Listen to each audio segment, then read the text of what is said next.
Okay asxaabay waxaan isla gaadhnay mar haddaynu tusaalayaashayna soo aragnay oynu aragnay objectgii haddana objectgii aynu erey dhex gashan karno oo ereygii haddana objectgii inside haddana aan object kale dhex gashan karno ama aynu function aynu dhex gelin karno objectgeena waxaan doonaynaa inaynu ka shaqeyno problems yaa ha yaabin markaad aragto problemska guys keliya markaad maskaxdaada yara adeegsato oo waxaan soo dhiganay ku yaro noqoto aad bay u fududahay inaad aad hesho problemka xalkeeda laakiin waa ka wada shaqeynaynaa mar walba marka problem one-keenu wuxuu noqonayaa waxaan ku idhi samee objectgaasoo leh aad isla objectgii ayaad dhexdiisa array ku samaysanaysaa ood ku kaydiso natiijooyinka ardayga kadib natiijooyinka haddaad doonayso inaad celceliso si aad u hesho averageka natiijadaas maaragta ardayga waa inaad function method aad isla objectgaagii ku dhex samaysaa si aad u celceliso natiijada ardayga problem one-keenu waa kaa problemkeen labaad waxaan doonaynaa inaynu xisaabino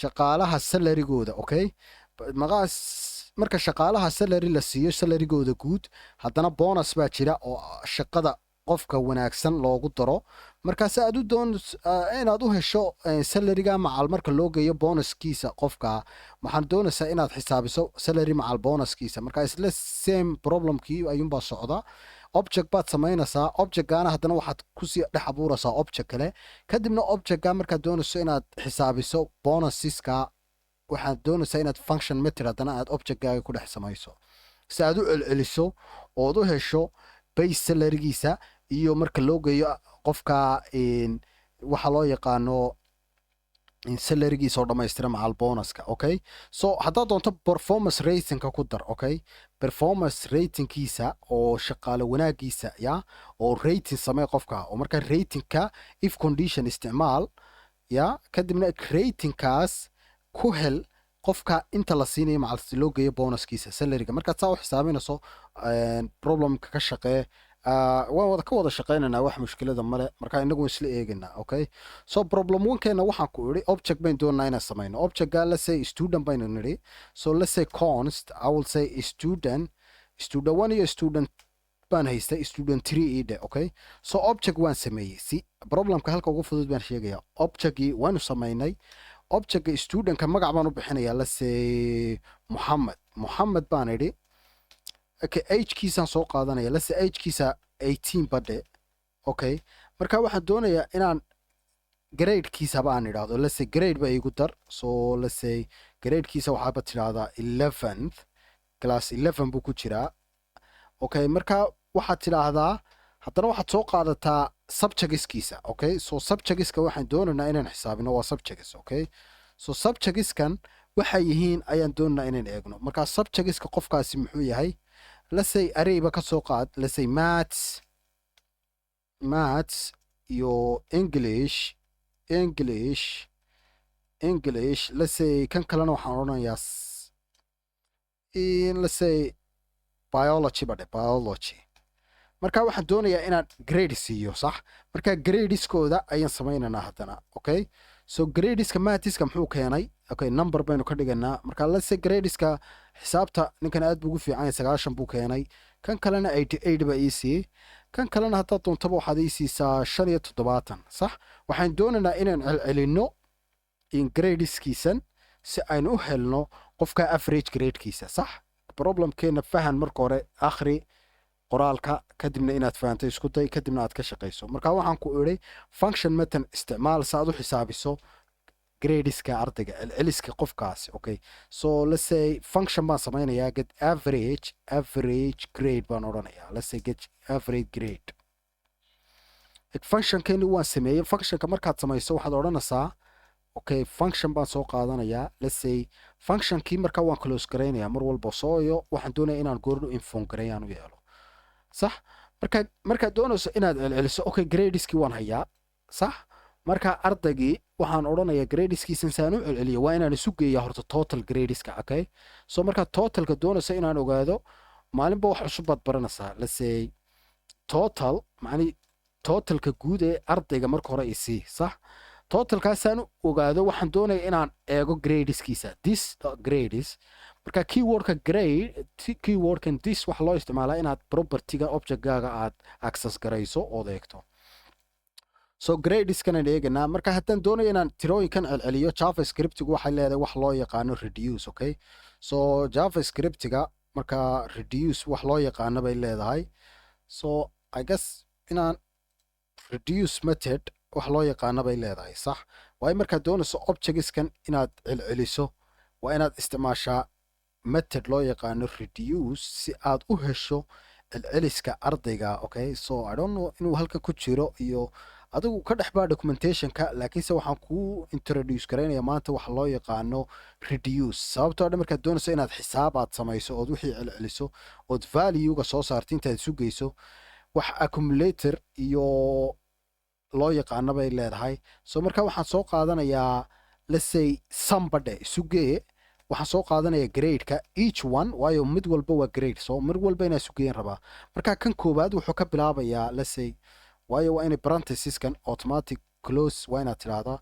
sababtoo dhan waxaan doonayaa inaan labadan inaan sugeeyo. some markaad tidhaahdo wuxuu ka bilaabayaa zero. Okay, from wuxuu ka bilaabayaa zero, marka each one buu u geynayaa, uu isu geynayaa 90 sax? marka still waxaan sii wadayaa arrowkii baan isticmaalayaa. let's say some baan odhanayaa plus grade baan leeyahay, plus grade. Okay, default value haddaan resultiga waayo iber baan odhanaya. sababtoo dhan waxaan xisaabinayaa waa xisaab, sax? marka waa inaan default value helaa. Okay, so let's say aan kan cut idhaahdo. so marka totalkeenna wuxuu soo baxayaa marka labadaa laisu geeyo, total tirooyinka marka laisu geeyo ayaan doonayaa inaan averageka soo saaro. marka averagekiyo maxaa tahay? so I will say return object, marka functionku waxbuu return garayaa. let's say totalka guud iyo langaska maadooyinkiisa, macnay 3 maadaan haystaa.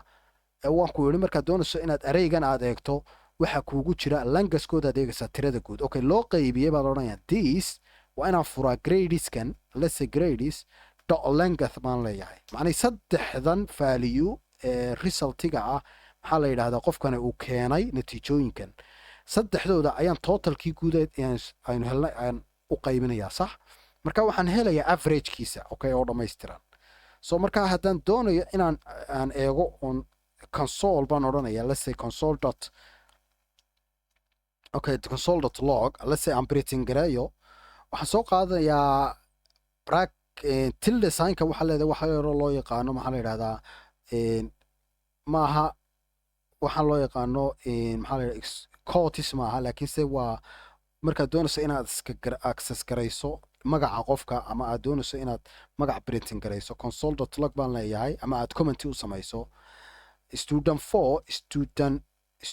4 baan leeyahay, oo student 3 average result is baan leeyahay. okay, marka waxaan doonayaa marka dollar sign iyo open bracket baan samaynayaa. marka function keeni baan odhanayaa, sax? marka waa inaan student 4 aan idhaahdaa, let's say student 3 kadibna waxaan u yeedhayaa functionkaygii get average student, right? so average student, marka waan u yeedhayaa, waan infogaraynaya. let's say clear baan idhi. so waxaan tegayaa folderkeenii js tasks. okay, marka haddana waxaan rangaraynayaa filekeena tasks1. okay, so node tasks. okay, I will tab baan idhi, kadibna automatic isaga ay siinaya, sax?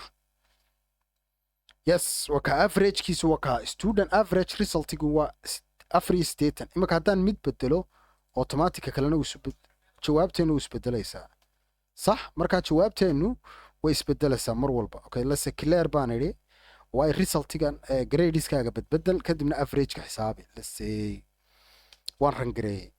okay, student 3 average resultigiisu waa 85 sax? sababtoo dhan 98 marka laisu geeyo oo waa sidaas. okay, haddaan xataa maado kale soo qaato oon halkan soo qaato biology, let's say muxuuha wixii kale. okay, physics, let's say physicska resultigiisana maxaan odhanayaa, let's say 40 kana waan ridayaa ka carar.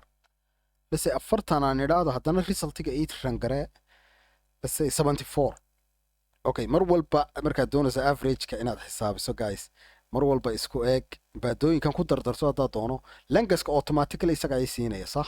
automatically langaska isaga ay siinaya, waayo ka baqanin halkan un bedbedel tirooyinkan badbedel maadooyinkaa doonto ku darso qofkaa haddaad doonayso celceliskiisa inaad ogaato ood u samayso qofkaasi boqolkiiba imisuu keenay ya boqolkiiba imisuu keenay markaad doonayso over 100 baan leeyahay over 100 haddaad doonayso inaad celceliso markaa automatic isaa kuu siinaya boqolkiiba 47 okay ayuu keenay resultigiisa student 4 waan soo raana magac u bixi waxa doonto sii markaa insha allah khayr baan isku ognahay waxaan doonayaa inaad ka shaqayso problemkan labaad oo qofka shaqaalihiisa sidaa mar haddaad anigu ka koowaad ku tusay kan labaad ka shaqee waa ka wada shaqaynaynaa videoga kaa ku xiga ayaan kana ka shaqaynaynaa insha allah problems badan baynu arkanaa sababtoo dheh waxaan javascript interviewgu aad bay u yimaadaan marka aad doonayso inaad javascript ka shaqayso problemskan iyo algoritmkan iyo waxaan aad bay interviewga questionsku aad bay u yimaadaan saa darteed kana conditional statement baynu isticmaalanaa sababtoo dheh markaad problem ka shaqaynayso ayuu programmingku uu aad u fududaadaa ay khayr ba iska ogna